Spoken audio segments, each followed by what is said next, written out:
There is no luck in picking a pineapple. There never was. I was taught to choose fruit the same way my parents were taught, by a handful of simple signs that any old farmer once knew. 7 checks, all free, all done in a minute, and I never once carried a sour one home. Today, I will show you all 7, and let me warn you right now, the 7th sign is the one almost everybody gets wrong. It is the reason folks keep bringing home sour fruit. And along the way, a free plant, hiding in the very top, you have always thrown away. You think the bigger and yellower it is, the sweeter it is? That is mistake number 1. Size tells you nothing, and that even all over yellow is usually just the store's lighting painting it for you. That is not where to look. Sign 1, color. In a pineapple, ripeness rises from the bottom up, from the base toward the crown. The fruit is cut green and hard, and it begins to turn gold first down low, at the very base. So look at the bottom third, not at the top.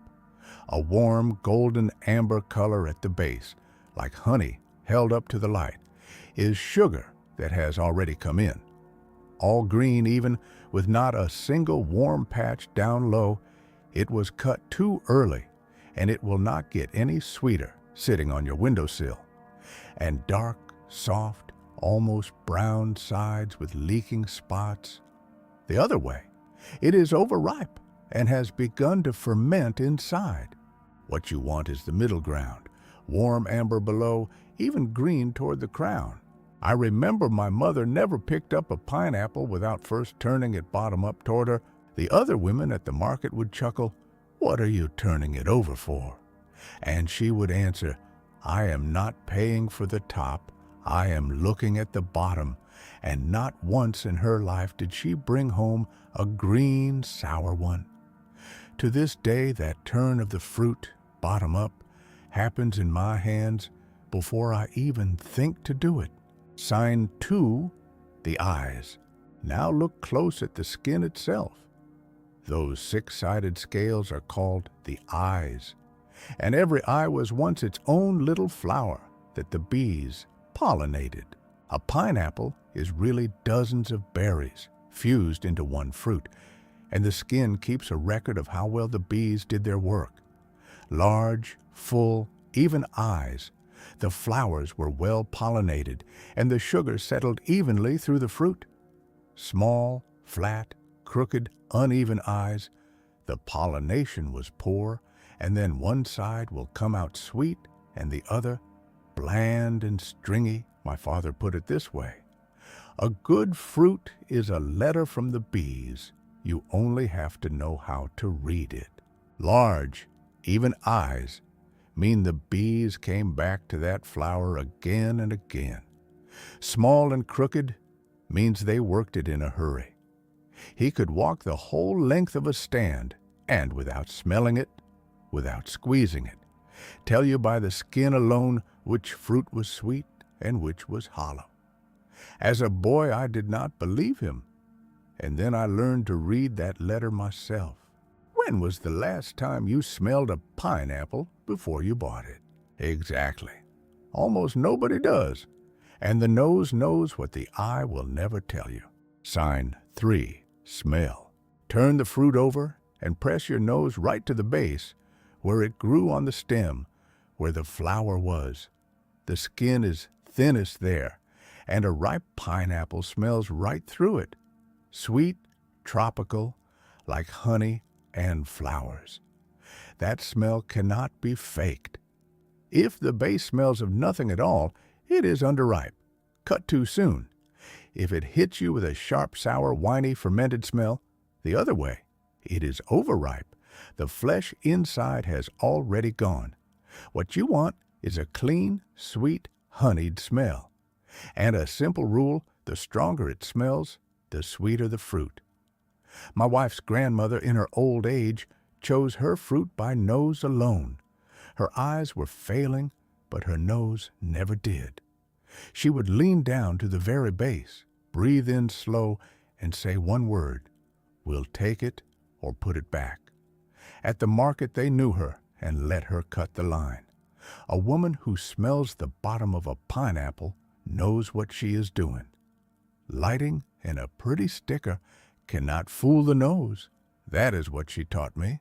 The seventh sign, the leaf, is the one almost everybody gets wrong, and it spoils the whole pick. We will get to it. Do not miss it.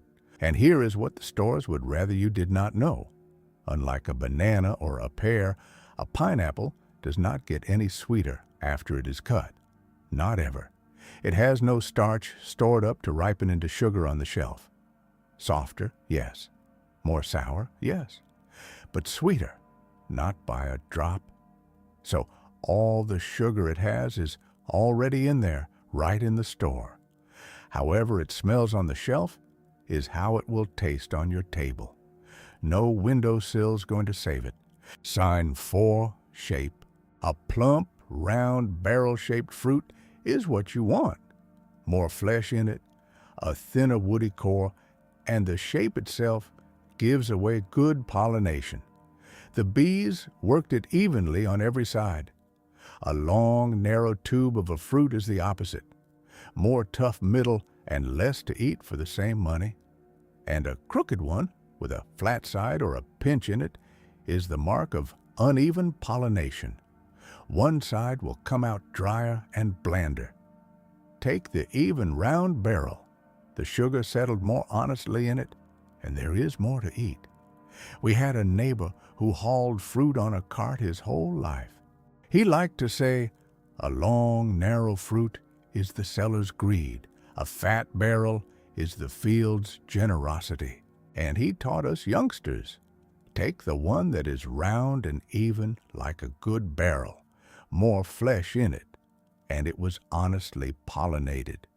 Ever since I steer clear of the crooked, pinched ones, just as he told me to.